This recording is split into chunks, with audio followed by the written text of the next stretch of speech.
जहां ये बंधन भ्रमात्मक हटा तो परमानंद की बाढ़ आ जाएगी।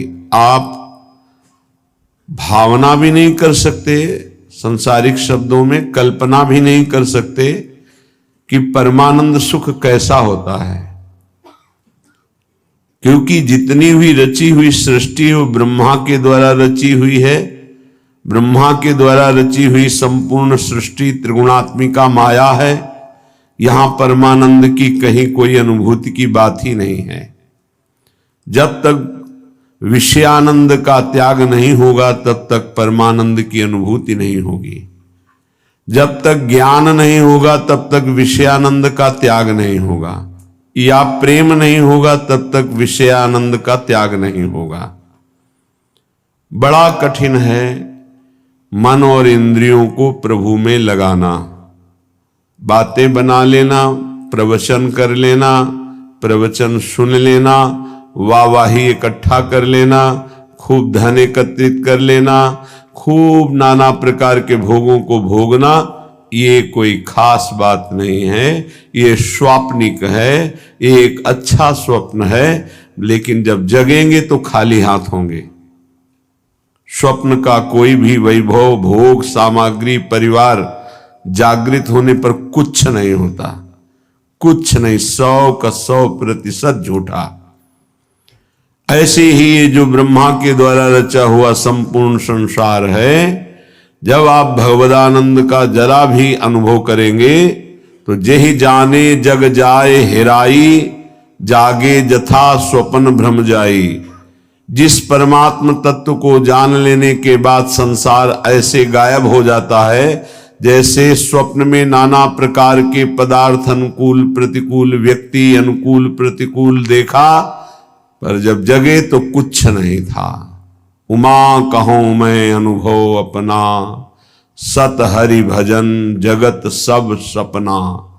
ये स्वाप्निक पूरा का पूरा जितना ब्रह्मा ने रचाया, आ ब्रह्म स्तंभ पर्यंतम सर्वम मायामयम जगत, सत्यम सत्यम पुनः सत्यम हरेर्नामयु केवलम। तिनके से लेकर ब्रह्मलोक तक जितना कुछ है, सब जादू का तमाशा है, माया है। आ ब्रह्म भुवनान लोकान पुनरावर्तिनो अर्जुन। हे अर्जुन, इसमें मत फंसो। ये सब बार बार जन्म मरण का चक्र बढ़ाने वाले हैं, मिटाने वाले नहीं हैं। यहां से लेकर ब्रह्मलोक तक एकमात्र सच्चिदानंद में वृत्ति लगा दे, चाहे गृहस्थ हो या विरक्त हो, अपने अपने धर्म का पालन करते हुए वृत्ति को नाम में लगाना है, नाम में जीवन करना है। बातें बना लेना, ज्ञान की बातें उपदेश कर लेना बहुत सरल है, पढ़ लो सुना दो, लेकिन इनको अपने आचरण में उतार लो। सोई महात्मा, चाहे वो गृहस्थ हो या विरक्त हो, शास्त्र की आज्ञा के अनुसार अपने अंतःकरण को चलाना, ये महात्मा का लक्षण है। मन और इंद्रियों को स्वतंत्र रूप से भोगों में छोड़ देना, ये विषयी पुरुष का लक्षण है। प्रायः बहुत संभालने पर भी, बहुत वर्षों तक इनको संयम में रखने पर भी कभी अहंकार ना कर ले कि मैं संयमी हो गया, मैं जितेंद्रिय हो गया। जब तक प्रभु का मिलन ना हो जाए तब तक मन और इंद्रिय पर विश्वास न करे कि मैं अमुक भोगों का विजयी हूं, त्यागी हूं। नहीं, कभी भी फिसल सकते हो। इसलिए आजीवन भगवत मार्ग के पथिक सावधान रह करके कभी गर्व नहीं कि मैं जितेंद्रिय हो गया, मैं मनोनिग्रही हो गया, मेरा क्या माया बिगाड़ सकती। नहीं, शिव विरंचिका मोहई को है बपुरान। और कौन बेचारा माया से युद्ध कर सकता है जब ये बड़े बड़े। तो क्या करें, बड़े मत बनो, छोटे बन जाओ। दैन्य हो जाओ तृणादपि सुनीचेन, कोई नहीं तुमसे प्रश्न करेगा, न माया न भगवान। प्रश्न करते हैं जिनको बहुत अभिमान है कि हम जितेंद्री हैं, हम मनोनिग्रही हैं, हम बड़े भजनानंदी हैं, तो प्रश्न हो जाता है ये देखो, दो इसका उत्तर। और यदि छोटे बन जाओ, तृणादपि सुनीचेन तरोर्यु सहिष्णुना, वृक्ष के समान सहनशील, तिनके के समान नीच, दूसरों को मान देते हुए स्वयं अमानी, कीर्तनीय सदा हरि, ऐसा भक्त निरंतर भजन परायण रहता है, उसकी इंद्रियां चंचल होती ही नहीं, क्योंकि भगवत कृपा से वो शांत हो जाती हैं। ये रहस्य को समझिए। अमानिना मान देनो कीर्तनीय सदा हरि। यदि आप अपने में थोड़ा भी सद्गुण का अभिमान करेंगे तो माया प्रश्न कर देगी। माया के प्रश्न का उत्तर देना केवल भगवान की कृपा पात्र की ही क्षमता है, दूसरे की नहीं। श्रीपाद कह रहे हैं कि हे हरि कहां जाऊं, क्या करूं, ये इंद्रिया ये मन मेरे वश में नहीं है, और बिना इनके वश में हुए भगवत प्राप्ति नहीं होती। प्रविशति सदा दोष निचय, ये सदैव दोष वाले कार्य में ही लगी रहती हैं, पापाचरण कराने के लिए प्रेरित करती रहती हैं। ये इंद्रियां, ये देख लो, ये खा लो, ये सूंघ लो, ये भोग लो, ये छू लो, नाना प्रकार से शब्द स्पर्श रूप रस गंध। एक उपाय मुझे समझ में आया है, श्रीपाद प्रबोधानंद जी कह रहे हैं, मुझे एक उपाय समझ में आ रहा है कि यदि वृंदावन धाम का अनन्य भाव से आश्रय ले लिया जाए तो सब ठीक कर देगा। ये बड़ी अद्भुत महिमा है। कैसे ठीक कर देगा? जब आप श्रीधाम वृंदावन का आश्रय लेंगे तो वृंदावन आपको किसी महापुरुष से मिला देगा। महापुरुषों का दर्शन, संभाषण, उपदेश अमोघस्य, जैसे भगवान का बाण कभी लक्ष्य वेदे बिना वापस नहीं लौटता, जिमि अमोघ रघुपति कर बाना, ऐसे ही जिसको भगवत प्रेमी महात्माओं का संग मिल गया तो देवर्षि नारद जी कहते हैं अमोघस्य, पर शर्त है अगम्यो, उनका निर्वाह कर पाना कठिन है। 4 दिन श्रद्धा तो कोई भी रख सकता है, लेकिन आजीवन उन पर कभी दोष दर्शन न हो, उनकी आज्ञा का उल्लंघन न हो, धैर्य पूर्वक उनके आश्रित बने रहो, वो प्रभु के द्वारा आपका संबंध कराया गया है।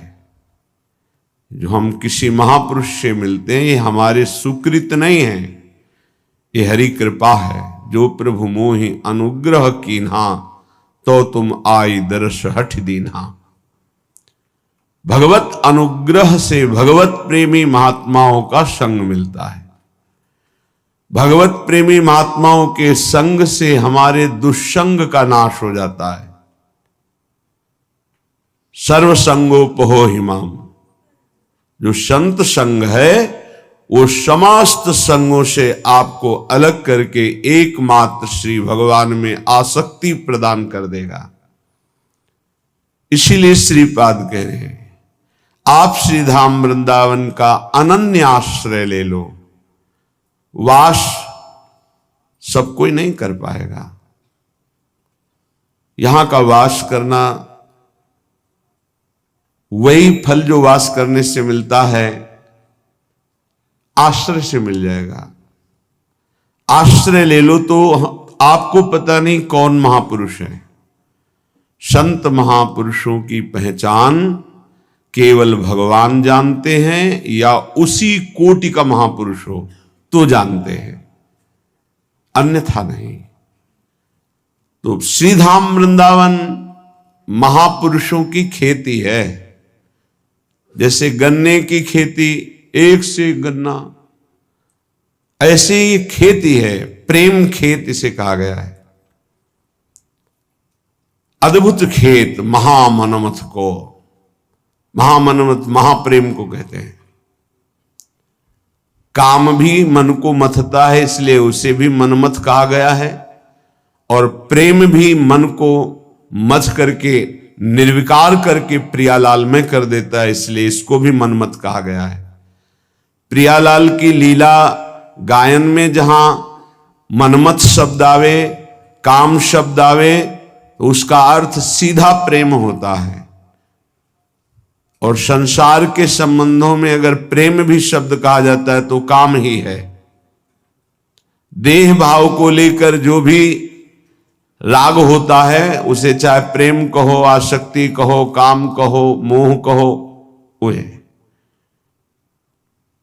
विशुद्ध अनुराग प्रेम सार्थक होता है स्वरूप में, आत्म तत्व में, देह में नहीं। आत्माओं की परम आत्मा जिसे परमात्मा कहते हैं, ईश्वरों के परम ईश्वर जिन्हें कहते हैं, वो हमारे प्रभु नित्य बिहारी श्री लालजू महाराज हैं।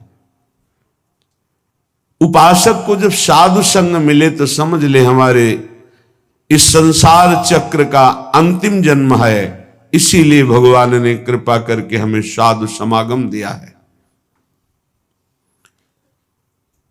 अध्यात्म का प्रभाव तभी पड़ता है जब ना अर्थ लिया जाए और ना अर्थ दिया जाए।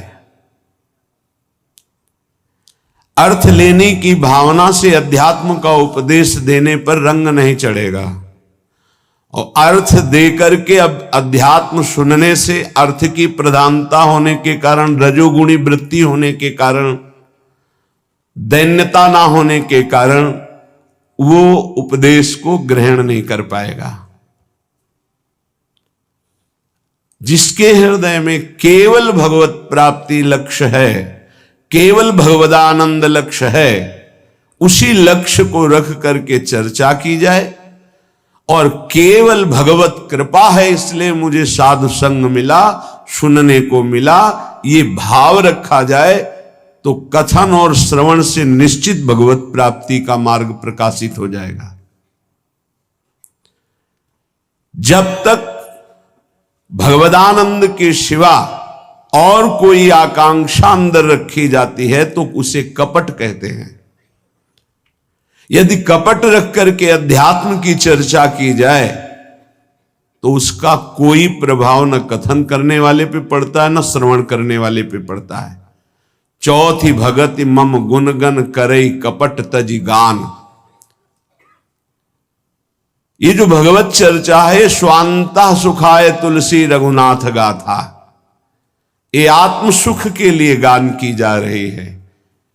मान प्रतिष्ठा यश कीर्ति रुपया पैसा भोग सामग्री प्रणाम नमस्कार वाहवाही, ये सब इसका लक्ष्य नहीं। अगर ये लक्ष्य है तो प्रभाव नहीं पड़ेगा, न कथन से न श्रवण से। यदि भगवद आनंद लक्ष्य है तो श्रवण सुनत प्रापक रति राधा पद अम्बुज सुकुमार। सुनने मात्र से प्रियालाल के चरणों की प्रीति हृदय में प्रकाशित हो जाएगी। गावत श्रवणन सुनत सुखाकर विश्व दुरित दवनी। गायन करने से, श्रवण करने मात्र से संपूर्ण विश्व के पाप नष्ट हो जाएंगे। कोई भी कहीं भी हो, यदि वो कान में भगवत चर्चा सुन ले तो श्रवण द्वार जाकर हृदय के संपूर्ण मलिनताओं का, पापों का ये शब्द नाश कर देंगे।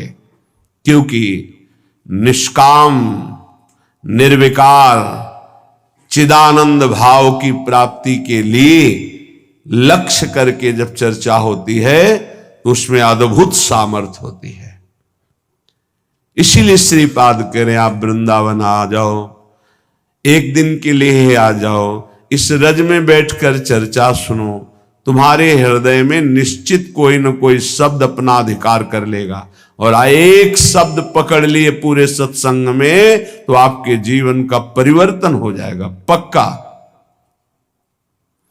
श्रीपाद कह रहे जाति प्राण धनानि यान्तु सुयशो राशि परीक्षीयताम् सद्धर्मा विलयम प्रयान्तु सततम सर्वैश्चन्निर्भर्त्स्यताम् आधिव्याधि सतेन जीर्यतु वपुर्लुप्तो प्रतिकारतः श्री वृंदा विपिनम तथापि न मनाक् त्यक्तुम ममास्ताम मतिः।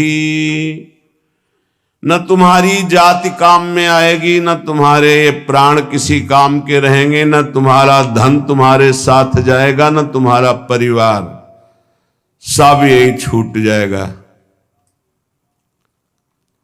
देखो, जो पंचभूत हैं वो सबके एक ही हैं। पंचभूतों से बना हुआ है शरीर, जैसे हमारा वैसे ही आपका। इसमें कोई घटा बढ़ी नहीं है कि 80% हमारा, 75% आपका, 100% उनका, ऐसा नहीं। 100% पंचभूतों से जैसे ये बना है ऐसे आपका बना है, और 100% जैसे हमारा भगवान का अंश स्वरूप है आत्मा, वैसे ही आप सबके, किंचन मात्र कोई अंतर किसी से नहीं। ये जो विविध प्रकार के धर्म, लोक धर्मों की व्यवस्था की गई है, वो भगवत प्राप्ति के लिए की गई है। एक दूसरे पर घृणा, नफरत, लड़ाई झगड़ा, ऊंच नीच, इसके लिए नहीं की गई। एक लोक धर्म है। पर जब आप भागवत धर्म में स्थित होने की बात सोचेंगे तो त्यज लोक धर्मान, श्री भगवान ने ही संपूर्ण सृष्टि की रचना की ब्रह्मा जी के रूप में। उन्होंने ये सारी व्यवस्था की युग धर्म के अनुसार। वही भगवान श्री राम जो हरि हैं, जिनके नाभि कमल से ब्रह्मा प्रकट हुए, सबरी जी के सामने बैठे कुश की चटाई पर, बड़े बड़े योगियों के द्वारा पावन किए हुए हृदय कमल में जिनका पधारना कठिन होता है, सबरी माई के सामने बैठे हुए। कौन है सबरी मैया? सब दंडकारण्य के ऋषि, बड़ा ऐसा मतंग ऋषि सबरी की भावना को पहचाना और अपने पास में कुटिया बनाई और कहा, बेटा तुम निश्चिंत होकर यहां भजन करो। ये बड़े बड़े ब्रह्म ऋषि जन क्यों नहीं समझ पाए सबरी जी को कि इतनी उच्च कोटि की महान भक्ता है? क्योंकि उन्हें अपने ब्रह्मणत्व का, अपने तप का, अपने साधन का ब्रह्मणत्व है। ये भगवान किसी की भी कुटिया में नहीं गए, किसी की तरफ देखा नहीं, उनकी तरफ देखा जो सबरी जी पर भाव रखते थे। तो उनसे पूछ लेते थे कि सबरी मैया का आश्रम किधर है। संभाषण कर लिया, देख लिया, आश्रम किसी के नहीं। और जो ऐसा सोचते थे कि मैं तो इतने 1000 वर्ष से तप कर रहा हूं, भगवान तो मेरे यहां आएंगे ही, भगवान ने देखा भी नहीं, संभाषण भी नहीं किया। आश्चर्य है, भगवान सबरी जी के सामने कुशासन में बैठे हुए। सबरी जी एक एक बेर भगवान को दे रही है, जो रोज भाव से चयन करती थी। भगवान उससे बखान बखान के पार है। फिर भगवान सबरी जी की स्तुति करते हैं।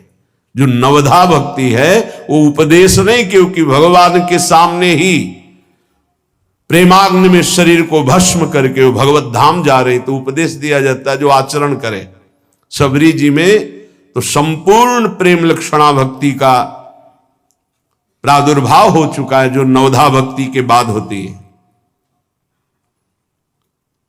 भगवान ने उसमें कहा कि जाति पाति कुल कर्म बढ़ाई, ये सब मैंने माना, मुझे ये कोई रिझा नहीं सकता। मैं अमुक हूं, मैं अमुक हूं, मैं अमुक। मानो एक भगति कर नाता, एकमात्र मैं भक्ति का नाता मानता हूं, और वो किसी के अहोवत्सो पचतो गरीयान यज्ञभ्यागे वर्तते नाम तुभ्यम। वो चांडाल भी जगत पूजनी हो जाता है जिसकी जिभ्या पर भगवत नाम हो। जो भगवान का भक्त हो चरणोदक लेकर पीना चाहिए, वो चाहे स्वपच हो, चांडाल हो, किसी भी कुल में जन्मा हो। और जो भगवान की भक्ति से विमुख है, वो कोई भी हो, वो इस सच्ची मानो वही स्पर्श करने योग्य नहीं है जो भगवान से विमुख है। और जो भगवान के सन्मुख है वही सर्व पूजनीय सर्व वंदनीय है। ये केवल एक मर्यादा बनाई गई लोक व्यवहार के संचालन के लिए। सत्य वस्तु ये है कि जो ये शरीर है वही सांप के शरीर है, जो ये आत्मा है वही सांप की एक आत्मा है। इतना भी भेद नहीं, इतना भी अंतर नहीं है। जैसे छोटा भाई बड़े भाई के चरण छूता है तो वो महान नहीं हो गया है, वो नीच नहीं हो गया छोटा भाई, वो बड़ा महान नहीं हो गया। एक मर्यादा है लोक व्यवहार की। तत्वतः दोनों में एक ही आत्म तत्व है, दोनों के एक ही पांच भौतिक शरीर से निर्माण हुआ।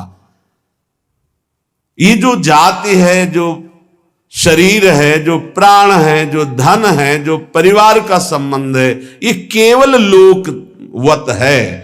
एक ऐसे ही चंद दिनों में सब छूट जाएगा। ना ये पहले मिला था, ना ये बाद में रहेगा।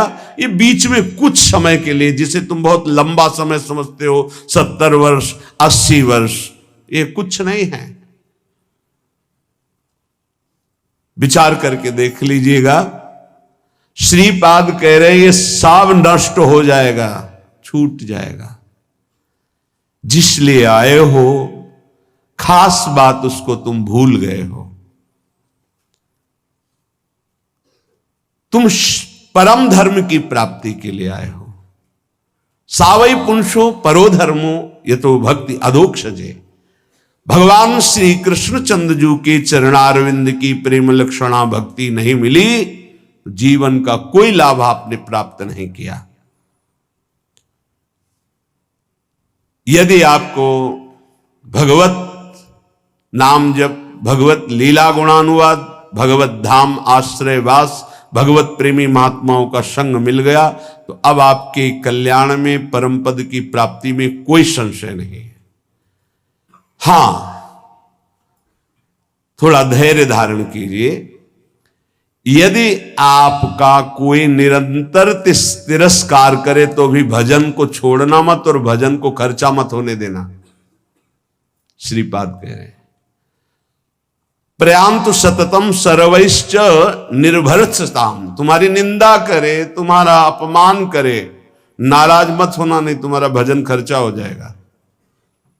सह जाना तो तुम्हारे रहे हुए पाप नष्ट हो जाएंगे, भजन सुरक्षित, भगवत प्राप्ति। ये युक्ति है अपने भजन को बचाने की, भजन को बढ़ाने की, भजन को पचाने की। बहुत जरूरी है ये सहनशीलता। और कह रहे मेरे शरीर को सैकड़ों व्याधियां रोग आ जाएं तो भी निश्चिंत रहना, चिंता मत करना। ना भजन छूटने पावे और ना भजन का प्रयोग करना, तो निश्चित इसी जन्म में भगवत प्राप्ति हो जाएगी। होता क्या है, 2-4 माला जपा, जहां समस्याएं आई तो भजन भी छूटा और संकल्प भी बना दिया कि प्रभु जो कुछ भी भजन साधन हुआ ये हमारी कामना पूर्ण हो जाए। अगर उसके समान भजन है तो हो जाएगी, नहीं है तो फिर नहीं होगी, तो आस्तिकता भी आपकी नष्ट हो जाएगी। ये परमार्थ है, इसको अंदर से समझने की चेष्टा करो। बाहरी व्यवहार नहीं है, ये अध्यात्म है। लेश मात्र भी भजन छूटने की इच्छा ना रह जाए। ये कैसे होता है? जब भजन से बढ़कर कोई सुखद वस्तु लगती है, व्यक्ति लगता है, परिस्थिति लगती है, तो भजन छूट जाता है। ये आप बहुत धैर्यपूर्वक पकड़िए। भजन से बढ़कर जब कुछ लगेगा तभी छूटेगा भजन, नहीं छूटेगा। रक्षति संसार भयात् सदोष मप्य शेष देह भृद वृंदम वृंदावनमिति तेन प्रथितं तन्नोमि काननम किमपि। यहां का एक प्रभाव है कि चाहे जितना पापी नीच दोष युक्त पुरुष हो, जहां वृंदावन का आश्रय और करुणा से कहीं उसको कुछ दिन वास करने की रुचि हुई, तो प्राणी समूह के समस्त पाप और दोषों का नाश करके अनिर्वचनीय भाव अंदर भर देना, यह धाम की कृपा। सत्य सत्य सत्य, अनिर्वचनीय भाव हृदय में भर देना, ये धाम की कृपा। कैसे वाणी की सामर्थ्य नहीं कि श्रीधाम वृंदावन की कृपा की बात बता सके। अपार असीम करुणा वरुणालय। तन्नोमि काननम किमपि, मैं नमस्कार करता हूं कि जिन इंद्रियों को वश में करना, मन को वश में करना बड़ा कठिन है, ये पापाचरण ही कराती रहती हैं। ऐसा पापी पुरुष, दोषयुक्त पुरुष कहीं किशोरी जी की कृपा से श्रीधाम आने जाने लगा, सत्संग सुनने लगा, बिहारी जी राधा रमण राधा वल्लभ लाल जी इनके दर्शन करने लगा। धाम की कृपा से ऐसा अनिर्वचनीय भाव जाएगा कि परिवर्तन हो जाएगा, वो दोष रहित हो जाएगा। बड़ा आश्चर्य होता है, 30-30 वर्ष से व्यसन कर रहे हैं, मदिरा पीना, मांस खाना, व्यभिचार करना और आदि आदि, और वृंदावन से शब्द गया, मिले बाद में पहले निर्विकार हो गए। ये चमत्कार कैसा श्रीधाम वृंदावन का, कि भूमि में बोला गया शब्द गया और उसका परिवर्तन कर दिया। और जिसका शरीर वृंदावन आया, यहां की रज लगी, उसमें अनिर्वचनीय भाव आ जाए तो कौन से आश्चर्य की बात है।